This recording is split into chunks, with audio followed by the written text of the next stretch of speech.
Herzlich willkommen zu einem neuen Car Review. Ich bin der Cyril und heute, passend zu dem düsteren Wetter, haben wir einen matt schwarzen neuen X3 M50. Schauen wir mal, was er so zu bieten hat. Der X3 ist ein absolutes Erfolgsrezept für BMW. Über alle Generationen gesehen über 3,5 Millionen Mal verkauft. Jetzt haben wir die ganz neue Generation da und er hat wirklich optisch, aussen, innen einen ganz neuen Look bekommen. Vorne an der Front, wir haben jetzt auch die beleuchteten Nieren wie der XM und der iX. Meiner Meinung nach viel gelungener da. Es ist nicht so übergross, sondern wirklich in einer akzeptablen Größe, kann man mal so sagen. Er ist sehr aerodynamisch geworden in dieser Generation. Er hat einen CW-Wert von 2,7. Das ist sehr tief für diese Klasse von Auto. Wir haben ganz neue LED-Lichter, optional LED-Matrix-Lichter. Zusätzlich im Vergleich zum Vorgänger ist er weniger kantig, hat viel grössere Flächen, er ist ein bisschen flacher geworden. Auf der Seite zieht sich das schön durch. Bevor wir aber den Rest des Autos anschauen, schauen wir mal noch den Motor an. Wir haben hier den legendären B58 Motor. Er ist da ein bisschen updated im Vergleich zu den bisherigen Motoren. Ist ein Reihe 6-Zylinder mit 398 PS. Ist ein Mild-Hybrid, also kein Plug-in, sondern er hat einfach eine Unterstützung im Bereich Drehmoment und für Start-Stopp unterstützt der Elektromotor auch noch. So, der Motor treibt alle 4 Räder an im Allrad. Es geht durch die ganze Linie durch nur Allrad, also das ist Standard. Da jetzt mit dem höchst ausgestatteten Modell, mit dem M-Sport-Paket, wir haben rote Bremssättel. Da jetzt zwar auf den Winterfelgen, Standard kann man auswählen zwischen 20 oder 21 Zoll Felgen. Wir haben hier den bekannten Hofmeister-Knick. Das Heck hat sich schon ein bisschen verändert. Wenn man weiter hinten kommt, finde ich sehr gelungen. Die Lichter haben einen moderneren Look bekommen. Wir haben jetzt in der M-Performance-Variante schon die 4 Auspuffe, die man sonst nur immer beim vollen M bekommen hat. Und noch in der Matt Watson-Manier testen. Die Auspuffe sind echt und der Sound nicht schlecht. Wenn wir gerade noch dahinter sind, schauen wir noch in den Kofferraum rein. Ohne die Sitze abgeklappt hat er 570 Liter Volumen. Da eine sehr stabile Abdeckung, das ist sehr begrüßt. Er hat auch eine Anhängerkupplung. Ich kann mir hier per Knopfdruck rauslassen. Da kommt sie. Anhängerlast 2,5 Tonnen in der M5-Version und im Diesel. Der normale Benziner hat 2,4 Tonnen. Langt schon mal recht weit. Wenn wir die Sitze runterlassen, müssen wir mal probieren. Oh. Dann hat er nachher 1700 Liter Platz. Also, ich glaube, platztechnisch lässt er nicht viel zu wünschen übrig. Dann gehen wir weiter mal hinten in den Fond. Hinten haben wir relativ viel Platz, würde ich sagen. BMW-Sitze sind vorne recht breit. Was noch speziell ist, sie haben also vorgefertigte Halterungen, um ein iPad oder so montieren. Hinten haben wir auch ein schönes Sonnenrollo. Da hinten Harman Kardon-System überall. Da oben das ganz grosse Panoramadach ist bis 1,70 Meter lang. Etwa sollte es sein, laut dem Specsheet. Leider kann man es nicht aufmachen, aber es ist definitiv, hilft ihnen, dass die Kabine ein bisschen heller ist. Sonst da hinten normal Cup-Holders. Nichts Spezielles. Climate Controls hat BMW jetzt bei dieser Generation etwas Neues probiert. Das ist so ein kleines Rädchen, das man mit dem Daumen oder mit dem kleinen Finger bedienen kann. Da hinten haben wir Touch für die Klimazone da hinten. Ansonsten sehr bequem. Platz habe ich genug mit 1,88. Kann man sich nicht beklagen. Auch da hinten sportliches Feeling mit M-Sport Gurten. Gehen wir mal vor. So, und für die Ultimate Driving Machine ist natürlich die Fahrposition die wichtigste. Was haben wir da? Wirklich ein ganz neuer Look im Vergleich zum Vorgänger. BMW typisches dickes Steuerrad. Es sieht sehr modern aus. Wir haben trotzdem noch Knöpfe und Teils, die man bedienen können. Also es ist nicht nur alles Touch. Da hat er noch eine coole, durchlöcherte Struktur bei dieser Strebe da. Das sieht noch cool aus. Bei der Ausstattung kann man Lederoptionen wählen oder auch vegane Veganza-Ausstattung, wenn man gerne auf Leder verzichtet. Also das kann man jetzt alles wählen. Man sieht da vorne ganz viel Licht. Das ist das Emotion Light, das jetzt neu BMW da einführt. Da mit der Emotion Bar, die Touch ist, wo man die ganzen Klimasachen per Touch leider einstellen muss.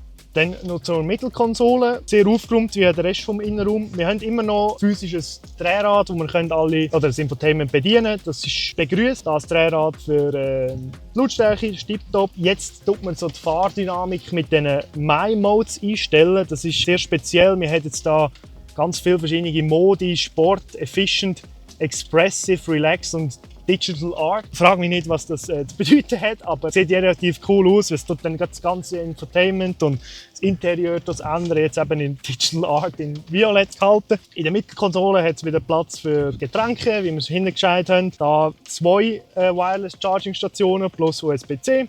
Oben dran haben wir wieder die typischen BMW-Screens, einen für Fahrdaten und einen für das Infotainment.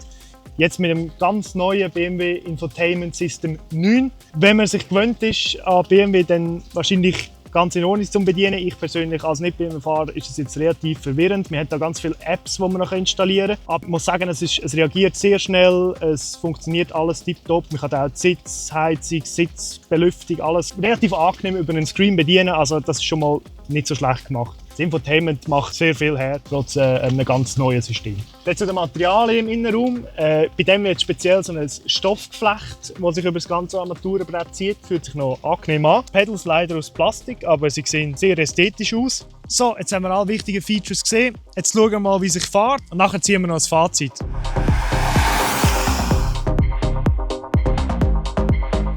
So, jetzt hocken wir im X3 M50 bei diesem grandiosen Wetter. Die Fahrdynamik können wir schon mal nicht wahnsinnig gut testen. Was wir auch testen können, wie er sich im Regen verhält. Noch zum Getriebe. In Kombination mit dem schönen B58-Motor ist ein 8-Gang ZF-Getriebe verbaut, das im Sportmodus relativ zügig schaltet. Das ist nicht ganz auf vollem M-Niveau, das ist klar, aber trotzdem eine sehr schnelle Reaktionszeit. Auch beim Abschalten geht er tiefig runter. Was sich im Vergleich zum Vorgänger recht etwas da hat, sind Assistenzsysteme. Die sind viel ausgeklügelter und noch besser geworden laut BMW im Vergleich zum Vorgänger. Wir haben auch im Innenraum Kameras. Kann man jetzt werten, wie man will. Da oben hat es eine Kamera, die den Fahrer und den Beifahrer aufnimmt. Einfach wenn ihr einen kaufen oder potenziell nehmen wollt, schaut in die Datenschutzsettings rein. Dort kann man nämlich abstellen, dass die Daten aufgenommen werden. Das werden Gesichtsausdrücke und so weiter vom Fahrer und vom Beifahrer aufgenommen und an BMW geschickt. Ich frage mich nicht, was sie damit machen wollen, aber das steht jetzt einfach mal so im Raum. Das neue Head-Up-Display sieht sehr klar aus. Es zeigt mir hier jenste verschiedene Anzeigen. Das kommt auch wieder ganz auf den Fahrmodus drauf ab. Im Vergleich zum Vorgänger, was sich auch stark verändert hat, das Fahrwerk. Man kann es viel weicher einstellen. Wie früher in der M-Modell ist es ja bekannt, dass es relativ hart ist. Im Silent Mode wird alles sehr weich. Eben, normalerweise geht das Dach zu, aber man merkt einen riesen Unterschied im Vergleich zum Vorgänger. Jetzt sind wir hier über eine recht holprige Straße. Sehr angenehm. Und dann, wenn wir natürlich in den Sportmodus gehen, was man natürlich fast mal muss, oder, im M-Modell. Wow, der Soundgenerator, leider, aber wenigstens hat man noch ein bisschen Emotionen. Und zwar durch die Lautsprecher. Das müssen wir mal hören. Jetzt tun wir noch das Getriebe auch noch ins S schalten.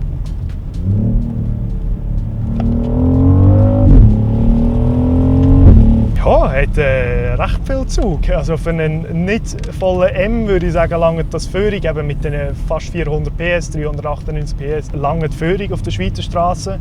Und eben für das, dass es vermutlich keine vollen M gibt, würde ich sagen, ist das eine sehr gute Alternative. Eben die Shifts sind sehr schnell.